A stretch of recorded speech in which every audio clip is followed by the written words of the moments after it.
moi qui vous parle de l'Amérique, ils ont des visions de cinéma. Ils vous disent quel pays magnifique, notre Paris n'est rien auprès de ça. Ces boniments la rendent moins timide, répondit par un jour de cafard.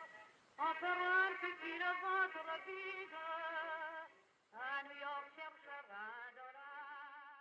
And how they every other year or every year they're waiting to be raptured, and like the world is going to be shocked. First of all, if they get raptured, if it does happen, I don't want to knock people's beliefs too much, just in case I'm wrong here. But if they are raptured, I don't think anyone's going to notice. They're not going to say, "Wow, where's Joe? Where did he? What happened to him?" I think he's been raptured. There's been movies on that where it's like what happened. You don't think he was arrested? You don't think he just left New York? No, I think it was raptured. I don't know. I don't think we're going to be too surprised there. They think they made these movies and wrote these books, Left Behind. Right. The world is going to be right. Left Behind. Yes. Yeah. There's going to be like you come home, to see one of your friends, and you see an empty shirt on the couch, and you say, "Whoa, where's his body? He's been raptured, but I have his on the couch, man." You know what that's like? I have to say one thing. Oh man, I was in the Hamptons 25 years ago. And I'm with a dear friend, Desmond. And he says, "Hey, man, I got no..." I'm trying to he goes like this, "I have no clothes to wear. Could you hook me up?" What? Now, you're 22 years old. Money's tight. Yeah. I just bought some clothes from Gap. That was a big deal. A couple shirts. Yeah, still is. Old some jeans. Yeah, sure, brand new, tags on it. Yeah, man. He's like, "Can I wear I wear this and this?"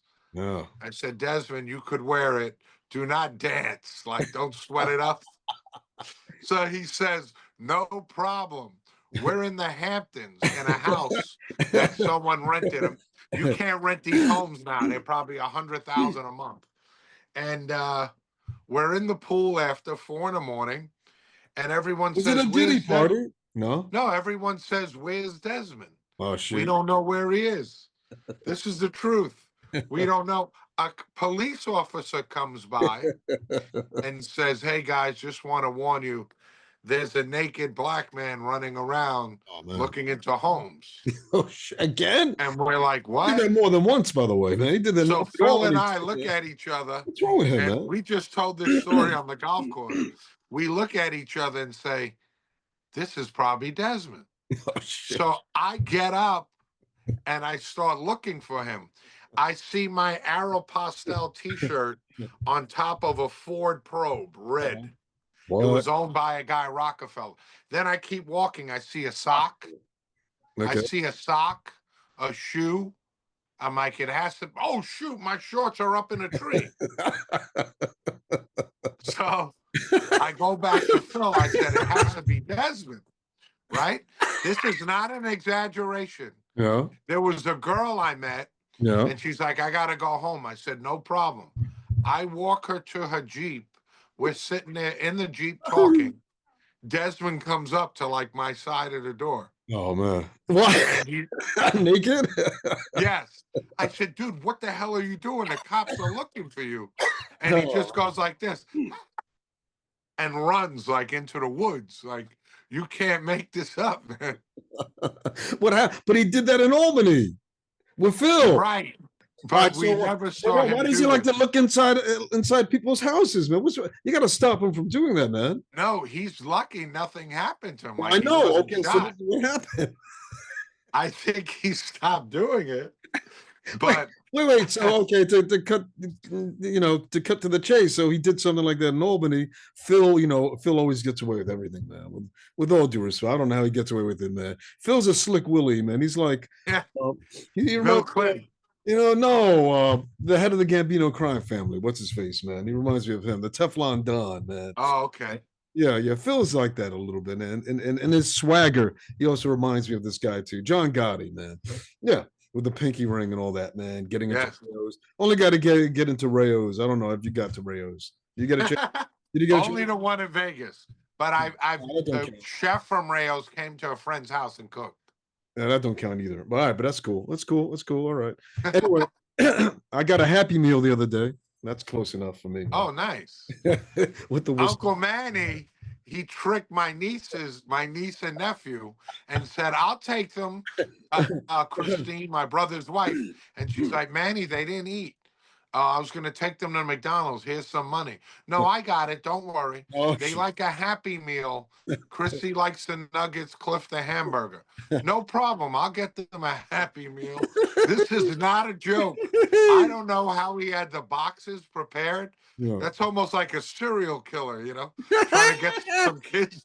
He had old So, McDonald's boxes, man, waiting for me. so he had his grandson, Yeah. my niece and nephew, Oh, and he had these boxes. I don't know, maybe he swiped them, yeah. and he prepared a Happy Meal for them, but it was the food that was in it was from the Bronx VA, veterans. So this guy, as Christine said, this is one of the greatest pros I've ever heard in my life. She said she was angry. She said her kids were crying because they opened up the box. There was bruised fruit in there.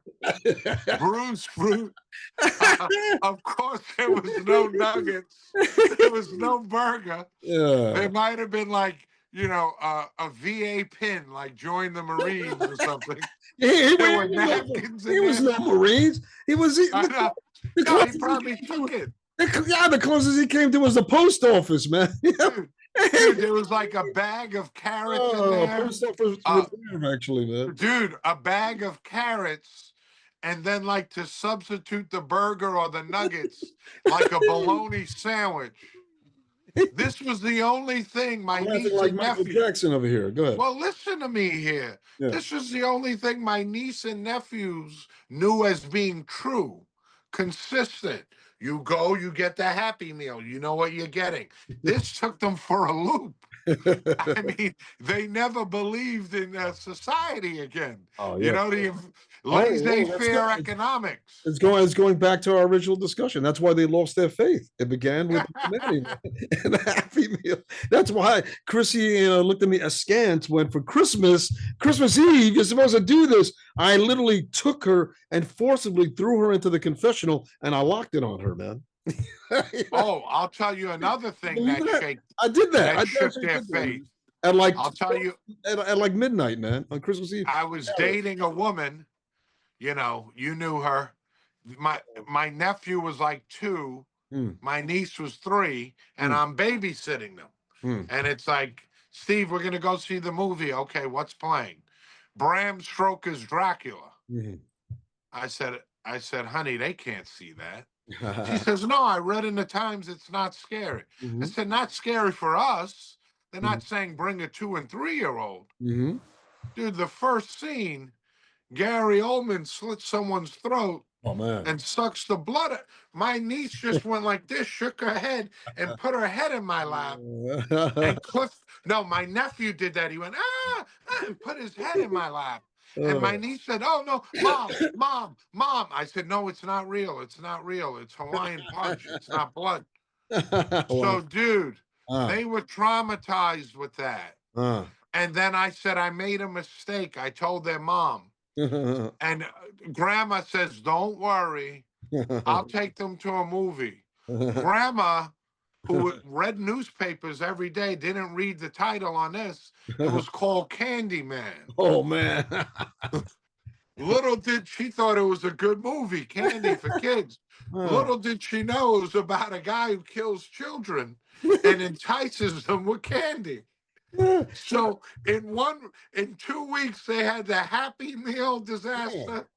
They had Bram Stoker's Dracula, and then they had the Candyman. That's like when she took you to see Halloween, 2 or 3, which was really scary, man. No, Halloween she 2. goes there, she takes you, and then she goes to sleep. Then she wakes up at the end of the credits and she go, "Oh, bueno, película." Oh, it was good. Dude, Halloween 2, do you remember that? Yeah, it was pretty scary. It was so grotesque. I think it was more scary than the first one, actually. Dude, but it wasn't what you knew of Halloween. No, it's you actually, would wear a mask. A great second. Yeah. Dude, you wore a mask. Kids were buying masks for Halloween. And in the back was a shamrock. Oh, man. Like a pendant. And what was And it? you watch this commercial from the store. Yeah. 2 more days to Halloween, Halloween, Halloween. 2 more days to Halloween. Silver Shamrock. And I forgot this shit. I put the mask on. You put the mask on to watch the commercial. There was like some guy, look, now put on your mask, young kids, and let's sing it again. Oh You put the man, mask there might be on. something real about that though. Maybe that's No, but listen, I know, I you know. put the mask on. You're gonna spoil it for our fans. You sure you want to do that? No, no. You put the mask on and like vermin came out Oh man. and ate your head. Like there were rats, there were snakes, bugs. It was so You horrific. know what? You know what? I mean, we're jumping around here, but I wouldn't be surprised Yeah. if Hollywood, because that's what they do in their philosophy of predictive programming. They part of the rules of Satanism, of the occult, is actually to give a little bit of information, enough for us to not be able to deny to God come judgment that we didn't know what was happening.